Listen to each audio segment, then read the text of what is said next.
नमस्कार, कसे आहेत सगळे? मस्त ना. तर मी आज बनवणार आहे तीळ गुळाची पोळी.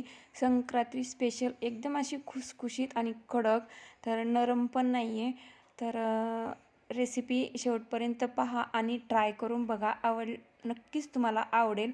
तर इथं ना हे पाव किलो तीळ घेतलेत मी. तर हे तीळ आहेत ते गावरान तीळ आहेत. तर तुम्ही कोणतेही तीळ घेऊ शकतात, म्हणजे विकतचे असतील नाही घरचे असतील कोणतेही. तर पाव किलो तीळ घेतलेत आणि एकदम असे खरपूस भाजून घेतले, म्हणजे लालसर रंगावरती भाजून घेतले ती अशा कारण प्रकारे. गरम आता गरम मी वाटत थोडंसं नाही थंड ते करायला थंड, ठेवणार आहे त्याला थंड साईडला. करूनच नंतर गूळ टाकून आपल्याला वाटून घ्यायचे. तर आता एक मी 5-10 मिनटं थंड करायला ठेवते.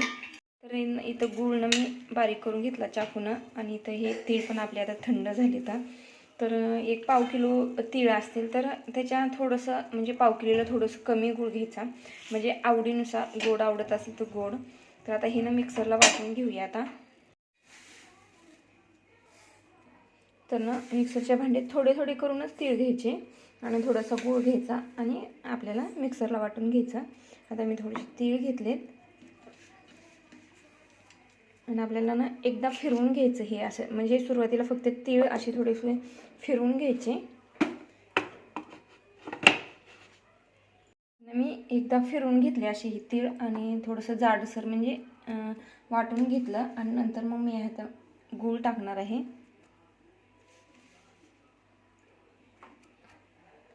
तर गूळ टाकल्यानंतर पण हे एकदम असं हे छान वाटले. हे बघा, गूळ टाकल्यानंतर आपण याचे लाडू पण बनवू शकतो. तिळगुळाचे लाडू आपल्याला संक्रांतीला झाले आपले हे असे लाडू. तर आपण आता हे चपात्यासाठी बनवणार आहे, म्हणजे पोळी, तिळाची पोळी. तर झाले आपले हे आपल्याला तिळगुळ, म्हणजे तिळाची पोळी करण्यासाठी. तर आपलं हे सारण तयार झालं आहे. तर आता आपण पोळी करूया.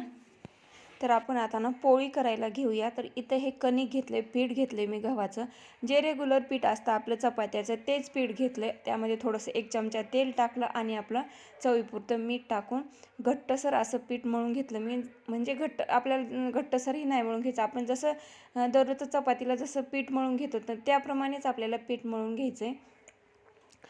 तर मी आता पीठ मळून घेते आणि आता जे आपण सारण वाटून घेतलं होतं तिळगुळाचं, तर ते एकदम असं मोकळं सुटसुटीत जर झालं असेल तर त्यामध्ये तुम्ही 1 चमचा दूध टाकायचं आणि मिक्स करून घ्यायचं, म्हणजे असं हे घट्ट होईल त्याचं सारण. आपल्याला पोळी, म्हणजे आपल्याला त्या पिठामध्ये घालता येईल असं हे दूध टाकून आपल्याला ते घट्टसर असं बनवून घ्यायचं.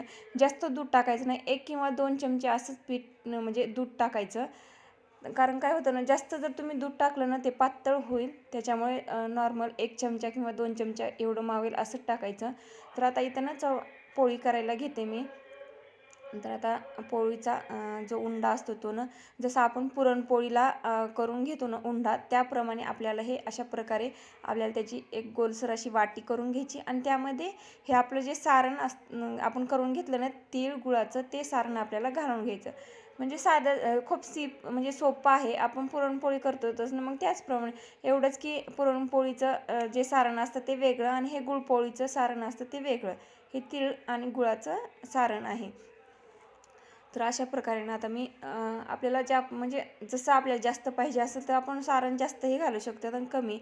तर मी ह्या पद्धतीने थोडंसं सारण घातलं.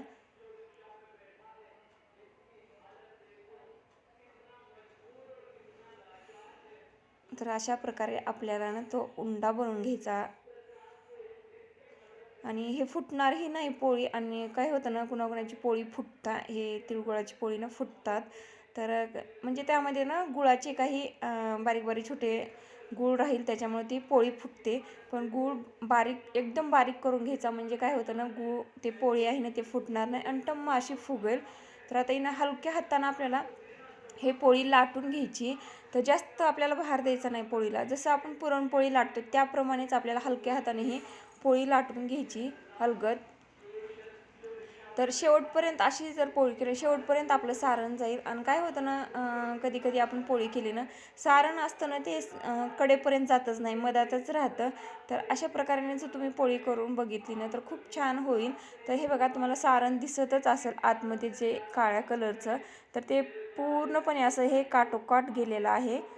तर आता मी पोळी लाटून घेतली आणि आपला तवा गरम करायला ठेवला मी एक साईडला. तर आता वरती ना हे असं तुम्हाला दिसतच असेल. तर पूर्णपणे अशी आपल्या पूर्ण साईडला आपली पोळी गेली आहे. तर इथं ना आता पोळी मी टाकून घेते तव्यावरती. तवा आपला गरम झाला होता.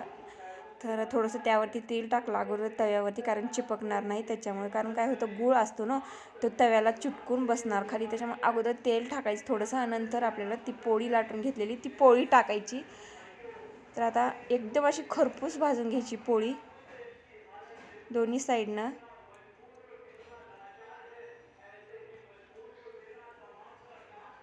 आणि तुम्ही तूपही लावू शकतो, तेलही लावू शकतात, आपल्याला म्हणजे जे आवडेल तेही तुम्ही लावू शकतो.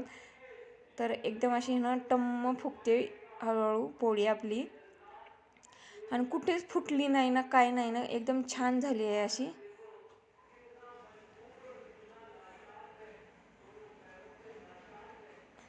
तर संक्रांतीला आवर्जून कोणी कोणी ना हे तिळगुळाची पोळी करतातच, आवडत असेल तर. तर अशा प्रकारे ना हे आपली तिळगुळाची वरती मी तूप लावलं आहे. तर मस्त अशी ही खमंग तिळगुळाची पोळी तयार झाली आहे. तर नक्की ट्राय करून बघा. आवडले असेल तर नक्कीच लाईक करा, शेअर करा, आणि सबस्क्राईब केले नसेल तर सबस्क्राईब करायला विसरू नका.